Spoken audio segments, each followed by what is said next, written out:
nós olhamos para o mundo atual e a primeira ideia que me vem à cabeça quando eu olho no mundo atual é: eu não quero que este mundo atual seja o céu. Eu tenho a plena convicção de que novos céus e nova terra nos aguarda. Eu tenho a plena convicção de que a nossa vida não se resume a este reino presente.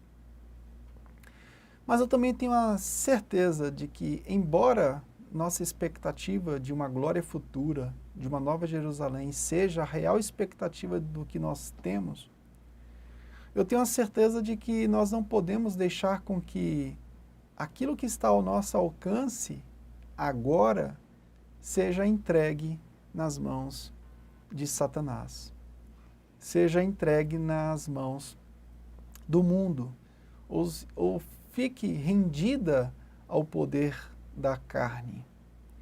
Nós precisamos, com a graça, com a mesma graça que nos alcançou da salvação, nós precisamos lutar.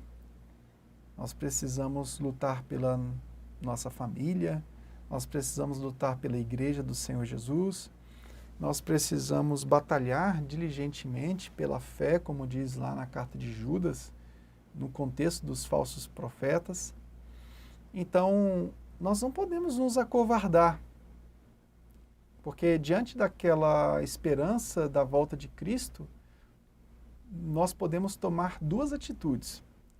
A atitude de continuar pregando o Evangelho de forma bem rápida, ou nós podemos também cruzar os braços e dizer: Jesus vai voltar, então me resta ficar aqui de braços cruzados, gritando: ó céus, ó vida, né?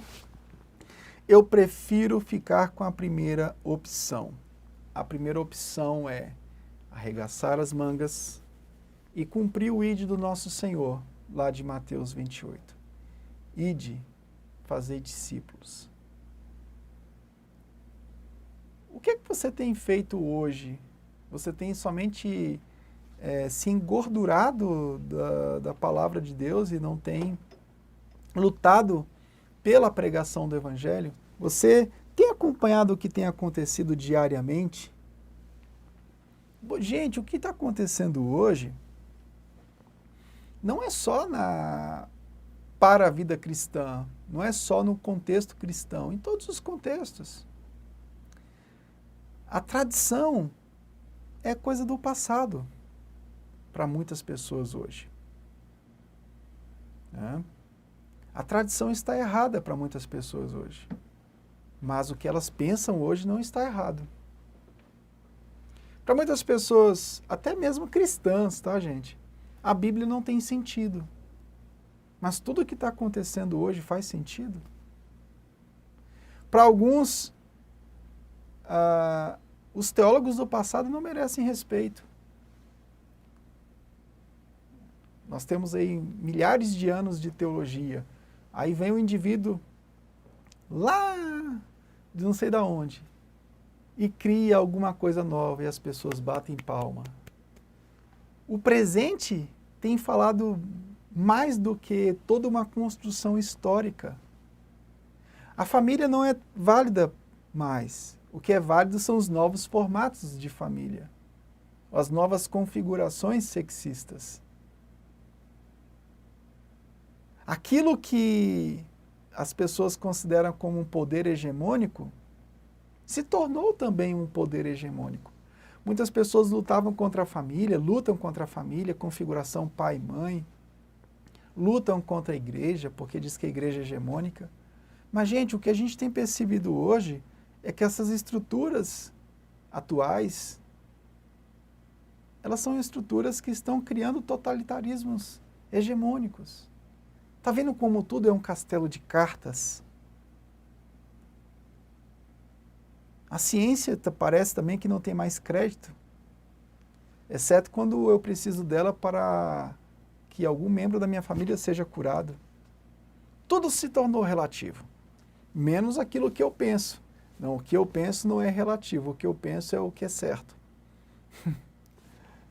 Nada fatos objetivos não fazem mais sentido. Mas o subjetivismo faz sentido? A história, o passado deve ser questionado. E o presente? O presente não deve ser questionado? Diante de tudo isso, o que fazer? Volte ao Evangelho de Jesus. João Batista pregou o arrependimento. Arrependei-vos porque o reino dos céus está próximo. Jesus chegou e disse, arrependei-vos porque o reino dos céus já está entre vós. O que fazer? Pregar o evangelho do arrependimento. Eu lembro muito do Russell Shedd, quando ele dizia, se você não pregou o arrependimento, você não pregou o evangelho. Falemos insistentemente acerca do novo nascimento. Falemos o que Jesus falou a Nicodemos em João capítulo 3. Jesus disse, olha, ninguém pode ver o reino de Deus se não nascer de novo.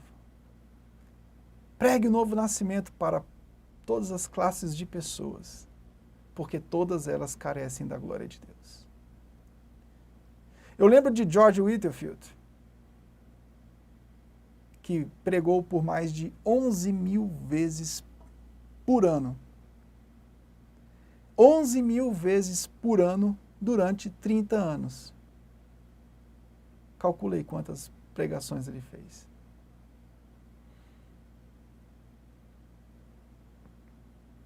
E a ênfase dele era o novo nascimento. Não acate que uma pessoa seja cristã sem ela apresentar frutos dignos de arrependimento. Verifique se os seus filhos são convertidos. Não queira que os seus filhos simplesmente passem pelas águas por desencargo de consciência. Pregue para eles que é necessário que eles nasçam de novo. Prega o evangelho do arrependimento dentro de casa. Não transforme, não deixe a sua casa ser transformada num ambiente puramente religioso, sem verificações reais de sinais de conversão. Não pressuponha que os seus filhos são crentes pelo fato de você ser crente. O momento atual é um momento anti-histórico. E muitos adolescentes estão induzidos a entender o Evangelho, ressignificando o Evangelho de outras formas. Para eles, Jesus é um Jesus inclusivo. Mas esse Jesus inclusivo é um Jesus que aceita as pessoas e essas pessoas podem continuar da forma como elas são. Cuidado, porque as linguagens elas possuem categorias muito perigosas. Pregue o Evangelho para o seu filho, explique o Evangelho para ele, para que ele entenda realmente o que significa servir ao Senhor. Explica para ele que salvação é por graça, não é por obras. Mas explique para ele também que a consequência da vida de um salvo é ser santo como Deus é santo. Não deixe o Evangelho pela metade na sua casa. Mostre o Evangelho em toda a sua extensão. Não seja legalista com seu filho, fazendo pressupor que ele, fazendo alguma coisa, ele vai se tornar digno diante do Senhor. Não deixe seu filho também antinomista, no sentido de que batizou, está salvo, eu não preciso demonstrar frutos de arrependimento. Nós não somos salvos por obras, mas as obras são evidências importantíssimas da nossa identificação contínua com o nosso Senhor Jesus Cristo. Meu querido, em nome de Jesus, entenda que hoje nós temos uma linguagem que confunde bastante. Nem todo o que diz que é cristão, você pode confiar que realmente seja cristão. Nem todo o que diz que acredita em Cristo como Salvador, entende o senhorio de Cristo como a palavra de Deus nos mostra como é o senhorio de Cristo. As categorias, elas se confundem bastante. É preciso estar atento para que o Evangelho de Jesus não seja falsificado. Que Deus te abençoe. Eu quero orar com você. Pai, no nome de Jesus, te pedimos força para cuidar da nossa família. Pedimos força para cuidarmos da tua casa, para que cuidemos de nós mesmos e da sã doutrina. Que a sã doutrina não se aparte da nossa boca.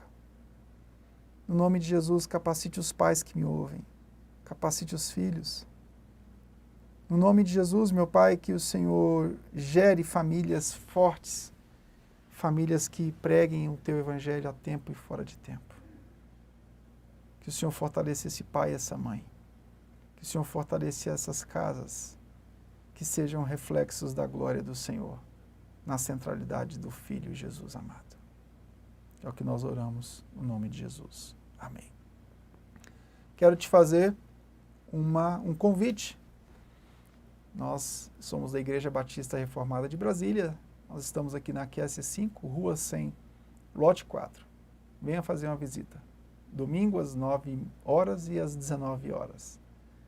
Nós temos programação para adolescentes também, sexta-feira, e nessa sexta, a cada 15 dias, e sábado para os jovens. Tá bom? Deus abençoe vocês. Um abraço. Tchau, tchau.